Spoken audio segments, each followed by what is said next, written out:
Depuis plusieurs années, un phénomène attire l'attention des observateurs internationaux. La Chine investit massivement dans les infrastructures portuaires à travers le monde.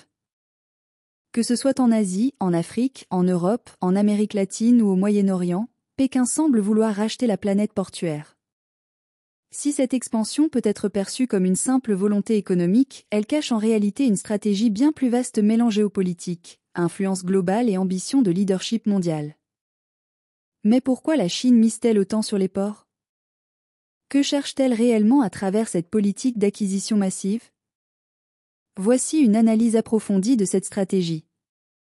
1. Le port, un nœud stratégique dans l'économie mondiale. Les ports maritimes sont les véritables artères de la mondialisation.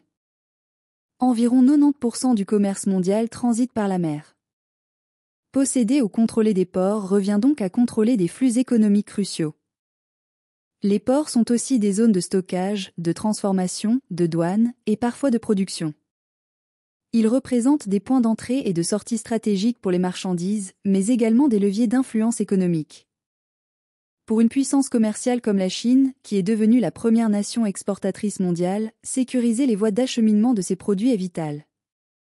La dépendance à des infrastructures étrangères non maîtrisées pourrait constituer une vulnérabilité majeure en cas de tension internationale. C'est ce constat qui a conduit Pékin à lancer sa politique de mainmise sur les ports du monde entier. 2. La nouvelle route de la soie, cadre d'une stratégie globale.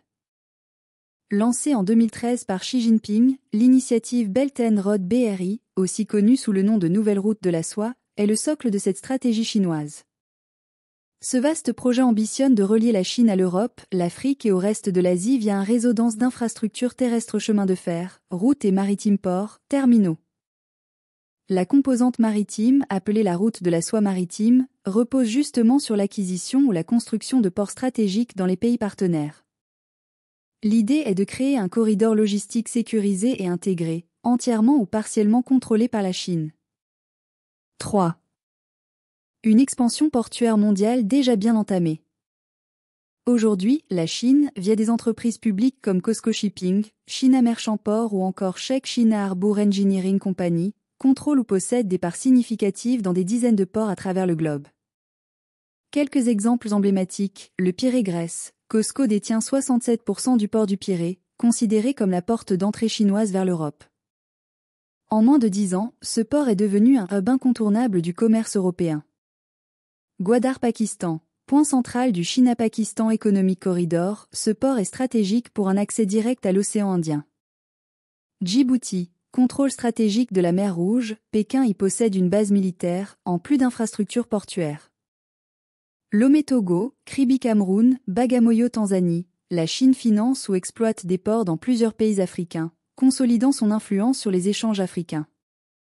Valence, Espagne, Zeebrugge, Belgique, Hambantota, Sri Lanka, d'autres ports européens et asiatiques sont partiellement ou totalement contrôlés par des entités chinoises. 4. Objectifs multiples, bien plus que du commerce.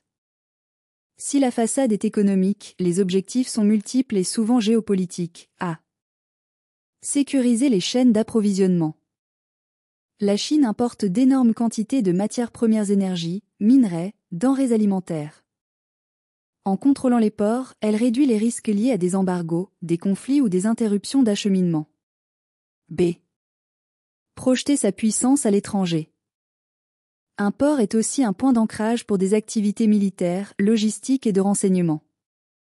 La présence militaire chinoise à Djibouti ou les facilités obtenues dans certains ports laissent entrevoir des ambitions de projection militaire mondiale. C. Asseoir son influence politique. Les investissements portuaires créent une dépendance économique vis-à-vis de la Chine. Certains pays, très endettés, n'ont d'autre choix que de céder la gestion de leur port cas du Sri Lanka avec Hambantota. Cette stratégie appelée dette trap diplomatie du piège de la dette est décriée par les critiques occidentaux. D. Contrôler les routes maritimes vitales. En contrôlant des ports près de détroits stratégiques Malacca, Bab el-Mandeb, Suez, la Chine se positionne comme un acteur incontournable du commerce mondial et un rival potentiel des puissances maritimes traditionnelles comme les États-Unis ou l'Inde. 5. Réaction internationale entre prudence et méfiance. Cette expansion chinoise suscite des inquiétudes croissantes. L'Union européenne a renforcé ses mécanismes de contrôle sur les investissements étrangers, notamment dans les infrastructures sensibles. Les États-Unis dénoncent régulièrement l'opacité des financements chinois et le risque de voir certaines infrastructures devenir des bases militaires déguisées. L'Inde et le Japon, concurrents régionaux, ont lancé leurs propres projets d'infrastructures pour contrer l'influence de la Chine, comme l'initiative Asia-Africa Growth Corridor. 6. Une stratégie au risque réel pour Pékin. Malgré sa puissance économique, la Chine s'expose à plusieurs risques. Risque de surendettement des pays partenaires. Certaines nations, incapables de rembourser les prêts contractés, peuvent rejeter les projets chinois, provoquant des tensions diplomatiques. Résistance populaire. Dans plusieurs pays, la population voit d'un mauvais œil cette mainmise chinoise, assimilée à une nouvelle forme de néocolonialisme. Ralentissement économique. L'économie chinoise connaît un essoufflement relatif. Pékin pourrait devoir revoir ses ambitions à la baisse si ses finances internes sont sous pression. Conflit géopolitique. En cas de conflit avec les États-Unis ou d'autres puissances, les ports contrôlés à l'étranger pourraient devenir des cibles ou des points vulnérables. En conclusion, la frénésie chinoise autour des ports n'est pas un simple hasard ni une démarche opportuniste. Elle s'inscrit dans une vision stratégique à long terme, faire de la Chine non seulement l'usine du monde, mais aussi le centre de gravité des échanges mondiaux.